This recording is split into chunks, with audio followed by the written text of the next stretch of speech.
अपने बड़े भाई आनंद के साथ महाराष्ट्र के डापोली कस्बे के एक स्कूल में भीम पढ़ने जाया करते थे। वहां बच्चे तो छोड़िए, वहां के स्टूडेंट्स तो छोड़िए, वहां के टीचर्स भी इन्हें बहुत परेशान किया करते थे। जाति सूचक शब्दों का इस्तेमाल किया जाता था, उन्हें ताने मारे जाते थे, उन्हें क्लास में दूसरे बच्चों की तरह टेबल और चेयर पर ना बिठाकर वहीं एक कोने में दरी पट्टी पर बिठाया जाता था। क्योंकि माँ का देहांत बचपन में ही हो गया था, तो आखिरकार दोनों बच्चे अपनी दिल की बात किससे शेयर करते। पर एक बार हिम्मत करके भीम ने सब कुछ जो उनके साथ चल रहा था, जो कुछ भी स्कूल में टीचर्स उनके साथ बिहेव करते थे, बच्चे बिहेव करते थे, वो सब कुछ आस पड़ोस में जो उनके साथ बिहेव किया जा रहा था, सारी बातें अपने पिता से जाकर शेयर कर दी।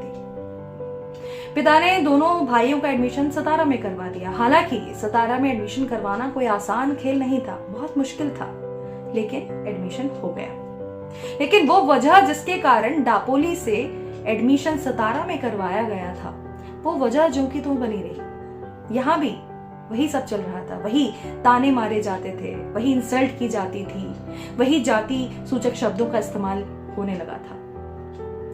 भीम ने इस बार देरी नहीं की और पिता से सब कुछ जाकर के कह दिया। इस बार इनके फादर ने इन दोनों का एडमिशन मुंबई में करवा दिया।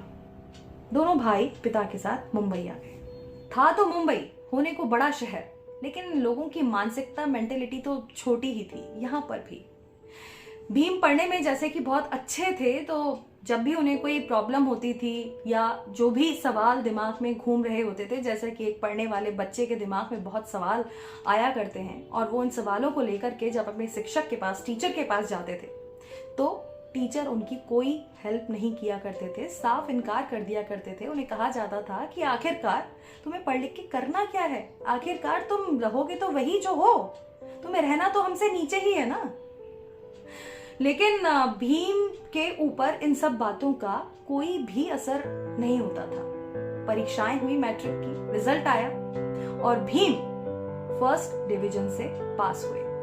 वो लोग जो उन्हें ताना मारा करते थे, उन्हें परेशान किया करते थे, आज उन सब के मुंह बंद थे। भीम जानते थे कि केवल और केवल ये शिक्षा, ये एजुकेशन, ये पढ़ाई ही है जो उनकी जिंदगी को बदल करके रख देगी। और ऐसा ही हुआ, क्योंकि भीम ने अपने जीवन का लक्ष्य एक ही रखा, वो उससे डिगे नहीं।